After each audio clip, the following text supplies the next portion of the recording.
Bon, ben voilà, je suis au parcours des 5 sens et je vais interviewer donc Madame Rossignol sur un produit fort intéressant qui est le Nootkin, qui est une crème que l'on peut mettre au moment de la radiothérapie, et je vais lui laisser la parole, elle va nous en parler directement. Je vous montre un petit peu les produits. Voilà, voilà le dessin. Je vous montre.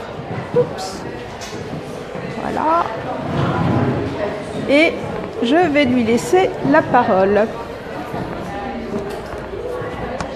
Alors, on va faire comme ça.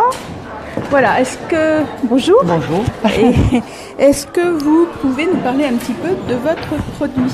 Oui, alors ma crème, après avoir passé 20 ans dans l'industrie pharmaceutique, j'ai eu envie de créer une crème réparatrice justement adaptée à la radiothérapie, parce que je pensais que ça manquait il y a quelques années. Donc j'ai voulu travailler avec du resveratrol pour la simple et bonne raison que c'est une molécule qui est très anti-inflammatoire, qui est cicatrisante, qui est réparatrice au niveau cutané, qui est anti-tache, et je trouvais qu'elle correspondait bien pour les brûlures de la radiothérapie. Alors à côté de ce resveratrol, là j'utilise du resveratrol de Renault et du Japon. C'est de la racine de la plante. J'ai utilisé également du Tepesco UT, c'est le Mimosa tenuifolia qui est cicatrisant également, du rosier muscat que tout le monde connaît, c'est plus de l'huile de calophylle aussi, c'est une graine dont on extrait l'huile. Et pour le versant, alors toutes ces plantes ont des propriétés réparatrices et cicatrisantes. Et pour le versant hydratant et adoucissant, j'ai utilisé l'aloe vera, calendula, beurre de karité et l'huile de noix de coco. Donc les choses que tout le monde, ça aussi c'est plus connu. Donc avec cette crème, donc je l'ai testée dans 2 services à l'hôpital. Donc un service en radiothérapie dans le cancer du sein à l'Institut Sainte-Catherine à Avignon.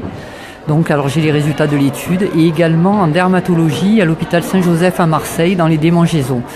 En fait, à l'heure actuelle, si je peux résumer ces utilisations, ça serait en premier radiothérapie, chimiothérapie aussi avec les nouvelles thérapeutiques qui provoquent des sécheresses cutanées extrêmes. Des rushs, voilà. Des rushs, des démangeaisons, des sécheresses cutanées. Donc ensuite, je dirais en dermatologie. Alors tout ce qui est après des séances de laser, où il y a de l'inflammation, de l'irritation et de la douleur. Donc ça peut être le psoriasis, ça peut être de l'eczéma, ça peut être après une séance de laser, après des séances d'épilation définitive où la peau est irritée.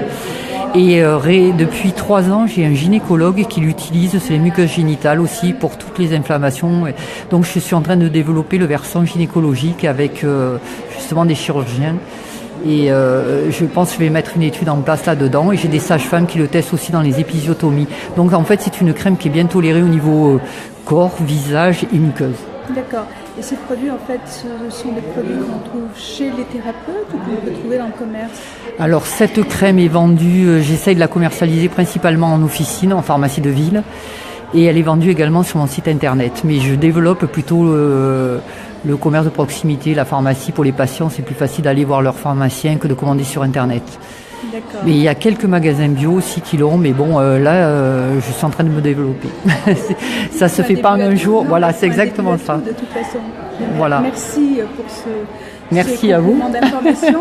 Vous nous donnerez votre site internet quand même ? Alors mon site internet, voilà. Alors moi je m'appelle Sylvie Rossignol, je suis pharmacienne de formation. Et mon site internet c'est nunky.eu, Europe. D'accord. Voilà, .eu. Et moi, je vous le rajouterai de toute façon dans les commentaires. Voilà pour déjà ce premier parcours. On va continuer la suite, la visite tout à l'heure. À tout à l'heure.